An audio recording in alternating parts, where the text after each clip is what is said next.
प्रथम सर्वांना प्रजासत्ताक दिनाच्या खूप साऱ्या शुभेच्छा आणि मी सरांचे खूप आभार मानेन की सरांनी मला इथे बोलवलं आणि मला सत्कार केला. अगदी सकाळी म्हणजे काल कळालं आणि सकाळी येताना सुद्धा जशी पूर्वी शाळेला येण्यात पूर्वी धगधग व्हायची तशी आजही होत होती. मी घरी सांगितलं म्हणलं काय माहिती आज 14-15 वर्षानंतर शाळेत चाललोय पण अशी धडधड वाटत आहे, भीती वाटत आहे शाळेत जाताना आजही. कारण की इथे जरी मी आज PSI पदावर असते तरी इथे माझे शिक्षक आहेत ज्यांच्यामुळे मी तिथेपर्यंत पोहोचले. त्यामुळे ती धगधग किंवा ती भीती त्यामध्ये ती हुरहुर ती आजही होती. तसं आहे, खूप छान वाटलं मला. आणि म्हणजे सत्कार केला त्याच्याबद्दल तर आहेच, पण मला पुन्हा एकदा शाळेत येण्याची संधी भेटली त्याच्याबद्दल मी सरांचं खूप जास्त आभार मानते. पहिली गोष्ट म्हणजे सुरुवात करायला म्हटलं की शाळेचं आज या पदावर आहेच, पण सुरुवात जी म्हणतो आपण ती आपल्या प्राथमिक किंवा माध्यमिक शिक्षणापासून होते. मला अगदीच मी अभिमानाने सांगेन की मला जे इथले जे शिक्षक वृद्ध भेटले किंवा सगळे जे आहेत त्यांनी खूप मनापासून शिकवलं, त्याच्यामुळे कदाचित मी इथपर्यंत येऊ शकली.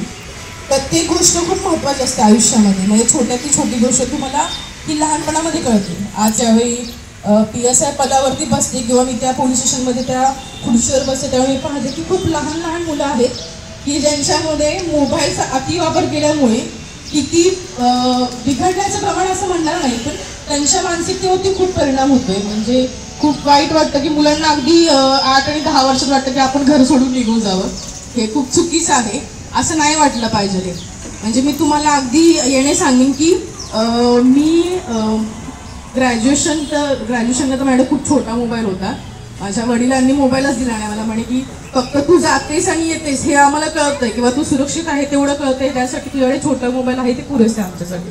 त्यामुळे मोबाईलचा वापरच आम्ही केला नाही.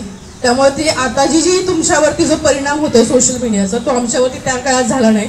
त्याच्यासाठी मी स्वतःला खूप लकी समजते की त्याच्यामुळे मी इथपर्यंत पोहोचू शकले. आजकाल मोबाईलचं अतिप्रमाण वाढले, त्याला एक कारण कोरोनाचा जो मागचा कालावधी आहे त्याच्यामुळे आपलं सर्व जे एज्युकेशन आहे ते मोबाईलवरतीच झालं होतं. त्याच्यामुळे तुमच्या हातात नाईलाज असता का म्हणा पालकांना मोबाईल द्यावा लागला, ते ऑनलाईन होतं सगळं. त्यामुळे त्याच्यामुळे तुमच्या हातात मोबाईल आला आणि तो मोबाईलचं प्रमाण वाढलं.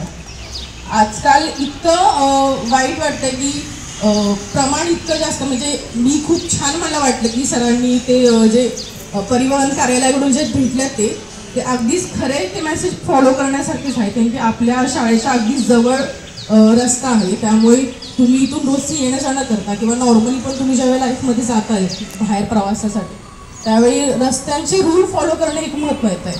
म्हणजे झेब्रा क्रॉसिंग लाईन म्हणा किंवा रस्त्यावरती गाड्या येत आहेत किंवा तुम्हाला कुणीतरी म्हणतात की आता एखाद्या तुम्ही तर खूप लहान आहेत ॲक्सिडेंट झालेल्या लोकांना मदत करण्यासाठी, पण मी तुमच्या पालक जे इथे आहेत त्यांना सांगेन की तुम्ही स्वतः मुलांना आत्तापासून सांगा की गोष्टी काय आहेत. म्हणजे कोरोनाचं काळ होतं तुम्हाला त्यावेळी मोबाईल देणं गरजेचं होतं, पण आता कोरोनाचं काळ राहिलेलं नाही आहे. आता आपलं एज्युकेशन हे पूर्वरच झालं. म्हणजे पुन्हा मोबाईलची गरज नाही तर शाळेत येता येत नाही.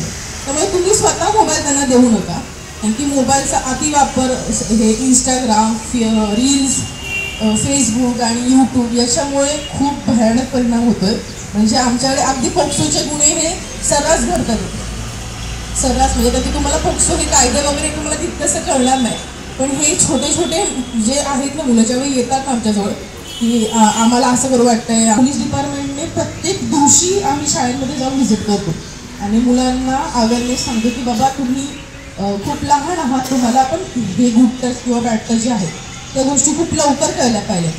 तर त्याच्यातून तुम्हाला त्या गोष्टी रिअलाईज होतील की हा बाबा हा जो टच आहे तो बॅड आहे किंवा गुड आहे, आणि त्याच्यामुळे तुम्ही पुढे आवाज करू शकता किंवा ते आहे त्यांना तुम्ही येऊन सांगू शकता.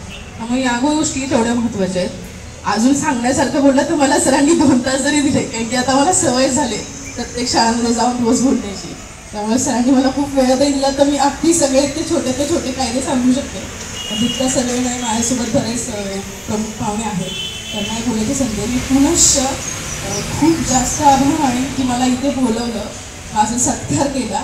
यामुळे मला तुमच्या सुरत पुन्हा एकदा भेटता आलं, मला तुम्हाला सगळ्यांना पाहता आलं. हे मी स्वतःला खूप नशिबान मानते आणि मी तुमचे सर्व शिक्षकांचे खूप खूप मनापासून आभार मानते की तुमच्यामुळे मी इथे आहे.